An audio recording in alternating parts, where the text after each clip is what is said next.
बहुत मेहनत के बाद विशाल का एडमिशन दिल्ली यूनिवर्सिटी के कॉलेज में हो गया था और वह बहुत खुश था। वह पहली बार अपने गांव से दिल्ली शहर में आया था और उसके लिए वहाँ सब कुछ नया नया था। विशाल पढ़ाई में तो तेज था, पर क्योंकि वह हिंदी मीडियम स्कूल से था इसलिए उसकी इंग्लिश काफ़ी कमज़ोर थी। प्रोफेसर जो कुछ भी कॉलेज में बताते थे वह अपने फ़ोन में उसका ऑडियो रिकॉर्ड कर लेता था और ऐप के ज़रिए इंग्लिश ऑडियो को हिंदी वॉइस में सुनकर मुश्किल से मुश्किल इंग्लिश वर्ड समझ जाता था।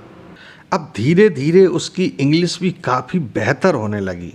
विशाल अक्सर लाइब्रेरी में बैठा पढ़ते रहता था। एक दिन जब वह लाइब्रेरी के सेल से किताब ले रहा था तब अचानक उसे सेल के दूसरी ओर एक डरावना चेहरा दिखा। उसे देखते ही वह जोर जोर से चिल्ला उठा और उसके हाथ से वो किताबें गिर गईं। विशाल की चीख सुनकर एक लड़की उसके पास आई और उसने पूछा कि क्या हुआ, आप इतनी जोर जोर से क्यों चिल्ला रहे हैं। विशाल ने जब पीछे मुड़कर देखा तो मानो उसकी सिट्टी पिट्टी गुम हो गई।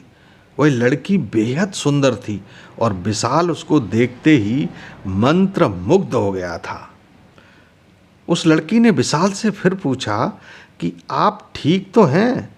विशाल ने हाँ में अपनी गर्दन हिलाई और फिर उन दोनों की बातें शुरू हो गईं।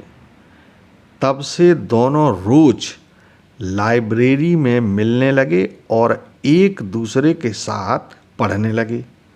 विशाल को उसकी दोस्ती काफ़ी पसंद आने लगी, पर एक दिन अचानक वह लड़की कहीं गायब हो गई। कुछ दिन तक जब वह लड़की लाइब्रेरी में नहीं आई तो विशाल ने पूरा कॉलेज छान मारा, पर वह लड़की कहीं नज़र नहीं आई। जब विशाल ने और गहनता से उस लड़की की पड़ताल की तो पता चला कि उस नाम की कोई लड़की उस कॉलेज में पढ़ती नहीं है। यह मालूम होने पर वह सीधा लाइब्रेरी इंचार्ज के पास गया और उसने पूछा कि वो लड़की उसके साथ जो रोज़ पढ़ती थी उसका नाम क्या है और वह कहाँ मिलेगी। तब उस लाइब्रेरी इंचार्ज ने उसे बताया, उसने कभी भी मेरे साथ किसी लड़की को नहीं देखा। यह सुनकर उसके होश उड़ गए। तभी उसे उस लड़की की आवाज़ सुनाई दी जो लाइब्रेरी के उसी कोने से आ रही थी जहां वह लड़की उसे पहली बार मिली थी। वहां वह लड़की सेल के तरफ मुंह करके खड़ी थी। विशाल ने उससे पूछा, तुम कौन हो? उस लड़की ने कोई जवाब नहीं दिया। विशाल डरता हुआ उसके थोड़ा और पास गया और उसने दोबारा पूछा, तुम कौन हो? तभी उस लड़की ने सर को पीछे मुड़कर देखा तो वह एक चुड़ैल का चेहरा था। उसे देखते ही विशाल बेहोश हो गया। उस दिन के बाद से विशाल लाइब्रेरी जाना छोड़ दिया। उसे यकीन हो गया था उस लाइब्रेरी में उस लड़की का भूत है।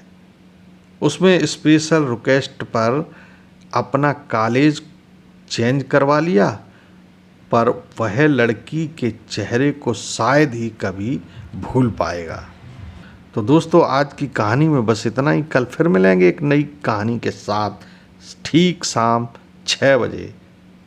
तब तक के लिए इजाज़त दीजिए। नमस्कार।